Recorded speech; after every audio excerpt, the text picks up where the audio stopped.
오늘 우리에게 주시는 하나님의 말씀 사도행전 11장 19절부터 26절까지의 말씀입니다. 봉독하겠습니다. 그때 스데반의 일로 일어난 환난으로 말미암아 흩어진 자들이 베니게와 구브로와 안디오까지 이르러 유대인에게만 말씀을 전하는데 그 중에 구브로와 구레네 몇 사람이 안디옥에 이르러 헬라인에게도 말하여 주 예수를 전파하니 주의 손이 그들과 함께 하심에 수많은 사람들이 믿고 주께 돌아오더라. 예루살렘 교회가 이 사람들의 소문을 듣고 바나바를 안디옥까지 보내니 그가 이르러 하나님의 은혜를 보고 기뻐하여 모든 사람에게 굳건한 마음으로 주와 함께 머물러 있으라 권하니 바나바는 착한 사람이요 성령과 믿음이 충만한 사람이라. 이에 큰 무리가 주께 더하여지더라. 바나바가 사울을 찾으러 다소에 가서 만나매 안디옥에 데리고 와서 둘이 교회에 1년간 모여 있어 큰 무리를 가르쳤고 제자들이 안디옥에서 비로소 그리스도인이라 일컬음을 받게 되었더라. 아멘. 그리스도를 따르는 자라는 제목으로 말씀의 은혜를 나누겠습니다. 오늘은 교회력으로 고난주간이 시작되는 종려주일입니다. 예수님께서 십자가 죽음을 위해서 예루살렘에 입성하신 날을 기념하는 절기이죠.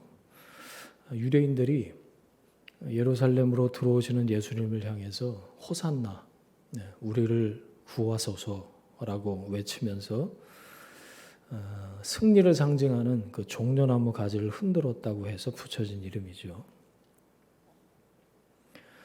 군중들은 이렇듯 예수님의 예루살렘 입성에 메시아 또는 선지자, 왕을 맞아들이는 예식을 거행한 거예요. 아무한테나 우리를 구하소서 호산나 그러면서 종려나무 가지를 흔들지는 않거든요. 그런데 며칠 지나지 않아서 그 군중들이 예수를 십자가에 못 박으라고 외쳤습니다. 저는 고난주간이 시작되는 이 종려주일마다 호산나라고 외쳤던 사람들을 생각하면서 비애감을 느낍니다. 역시 인간은 자기밖에 모르는구나. 내 요구가 수용되지 않을 때 우리는 얼마든지 하나님 자리에 금송아지를 올려놓는 존재라는 걸 깨닫습니다. 그 비열한 인간 군상의 모습을 내 안에서도 발견하기 때문에 그렇죠. 내가 예수를 믿는다는 것의 가벼움과 얄팍함에 대해서 생각합니다. 나도 호산나 하나님 저 좀 구원해 주세요 라고 외치면서 한 손에는 종려나무 가지를 흔들지만 보이지 않는 또 다른 한 손은 그 손에는 금송아지를 쥐고 있지는 않은지, 내가 궁극적으로 원하는 구원은 무엇인지, 나는 무엇을 따르고 있는지 이 고난주간 내내 묵상하면서 돌이키려고 합니다. 마태복음 16장 24절 말씀이 생각났습니다. 이에 예수께서 제자들에게 이르시되 누구든지 나를 따라오려거든 자기를 부인하고 자기 십자가를 지고 나를 따를 것이니라. 군중들은 말할 것도 없고 끝내 제자들도 외면했던 예수님께서 가신 십자가의 길, 그 길이 지금 예수님을 주님이라고 고백하고 믿는다고 하는 교회를 다니는 그리스도인들, 우리들 앞에 그 십자가의 길이 있습니다. 여러분, 그리스도인은 일요일 되면 교회 가는 사람이 아닙니다. 기독교를 종교로 가진 사람도 아니고요. 그리스도를 따르는 사람을 그리스도인이라고 부릅니다. 어떻게 따를까요? 자기 십자가를 지고 그리스도를 따르는 사람입니다. 자기 십자가를 진다. 어떤 생각이 드십니까, 여러분? 살기 위해서 더 잘 살기 위해서 예수 믿는 게 아니라는 걸 아시겠죠. 죽음을 각오한다는 뜻이고 예수님을 주님으로 고백하고 십자가에서 죽는 자리까지 그리스도를 따르겠다. 이것을 각오하고 그 삶을 살고 그 길을 걷는 사람이 그리스도인이라는 얘기예요. 가장 먼저 그리스도인이라고 불렸던 사람들이 바로 안디옥의 성도들이었습니다. 오늘 사도행전 11장이 바로 그 이야기죠. 예루살렘에서 환난과 박해로 사람들이 흩어지기 시작했습니다. 그 중에 몇몇 사람들이 안디옥에 정착했고요. 그들이 다른 사람들은 유대인에게만 복음을 전했는데 안디옥에 정착한 그 사람들이 유대인에게만이 아니라 헬라인에게도 이방 사람들에게도 복음을 전했어요. 그때 주의 손이 그들과 함께 하셨다 그랬어요. 그곳에서 수많은 사람들이 믿고 주께로 돌아왔습니다. 예루살렘 교회가 그 소문을 들은 거예요. 안디옥에 정착한 사람들이 이방인에게도 복음을 전했는데 거기서 믿고 회개하고 주께로 돌이키는 역사가 있었다라는 소문이 예루살렘 교회에 들린 거죠. 그래서 예루살렘 교회가 바나바를 안디옥으로 파송했습니다. 바나바가 그 교회에서 섬기기 시작했죠. 이후에 사울과 함께 1년 동안 안디옥에서 가르쳤어요. 말씀을 가르치고 삶을 가르치고 그리스도를 따르는 것이 어떤 것인지 가르치고 복음을 전했겠죠. 거기서 그리스도인이라고 불리는 사람들이 생겨난 겁니다. 안디옥이 어떤 도시였는지 좀 살펴봤는데 원형극장 지금 이제 뭐 로마든지 큰 도시에 가면 아직도 그런 자취들이 남아 있죠. 전차 경주를 하던 큰 대규모의 원형극장이 있던 도시가 안디옥이라고 그러더라고요. 무역이 발달하고 여러 문화가 교차되면서 모자랄 게 없는 도시. 그러니까 자연스럽게 먹고 마시고 벌고 쓰고 누리면서 자연스럽게 성적 타락과 부도덕이 극에 달한 도시였다고 그래요. 인생의 낙이 쾌락을 추구하던 것에 있었던 그 사람들에게 독특한 사람들이 보이기 시작한 거예요. 예수를 그리스도, 구원자로 메시아로 고백하는 사람들의 라이프 스타일이 이상하게 보인 겁니다. 그들은 안디옥의 대부분의 사람들이 그렇게 했던 것처럼 흥청망청하지 않았어요. 인생 뭐 있냐, 이렇게 잘 나갈 때 죽어라 먹고 마시고 쾌락을 추구하면서 누리면서 살다가 죽으면 끝이지. 그렇게 생각하는 사람들이 아니었다는 거죠. 그들의 삶은 단순했고 진실했고 이웃의 필요에 빠르게 반응했습니다. 그리고 가장 뚜렷한 차이점이 뭐였을까요? 진솔하고 진지하게 예수님 십자가 사건에 대해서 이야기하던 사람들이었다는 거죠.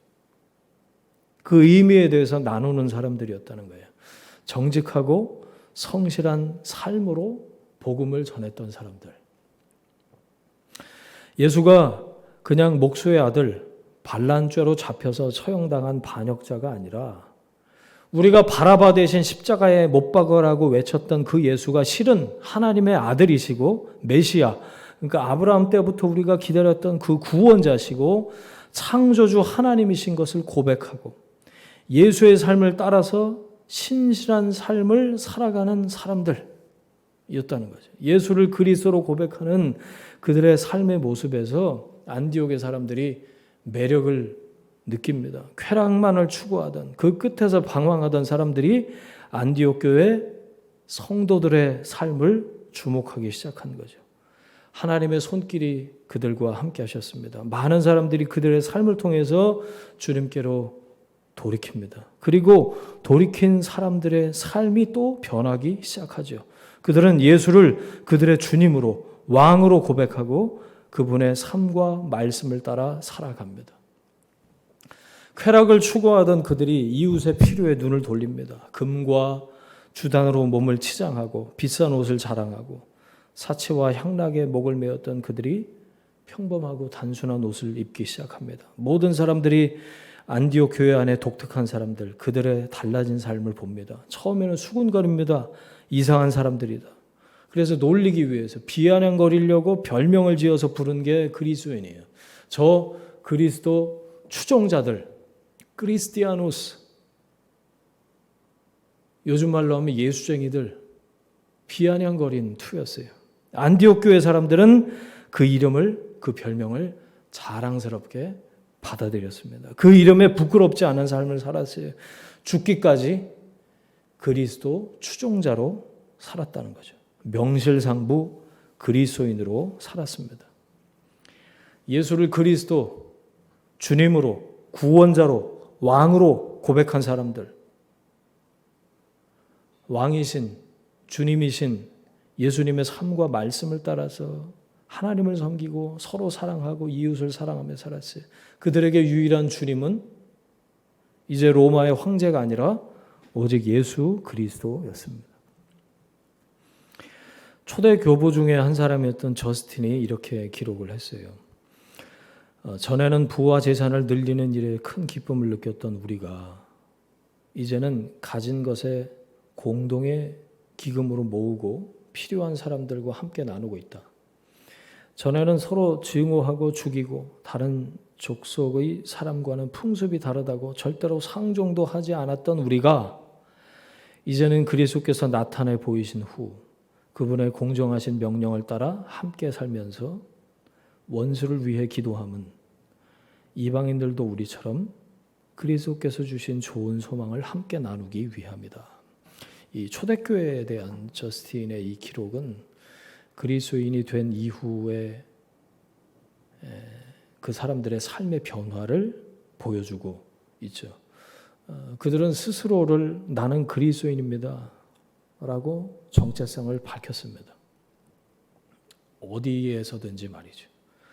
이 고백은 그들의 신원 보증과도 같은 거였어요. 그들은 말이 아니라 삶의 모습으로 그리스도를 따르는 것이 어떤 것인지 보여준 사람들이었습니다. 신약 성경에 제자라는 말이 여러 군데 나오는데 이 말이 바로 그리스도인과 같은 말입니다. 여러분, 그리스도인 중에 교회 다니는 사람 중에 무리 같은 사람들이 있고 훈련받은 제자 같은 사람들이 있고 따로 있는 게 아닙니다. 기독교인이면서 군중에 해당되는 사람들이 있고 특별히 열심을 내는 제자들이 따로 있는 게 아닙니다.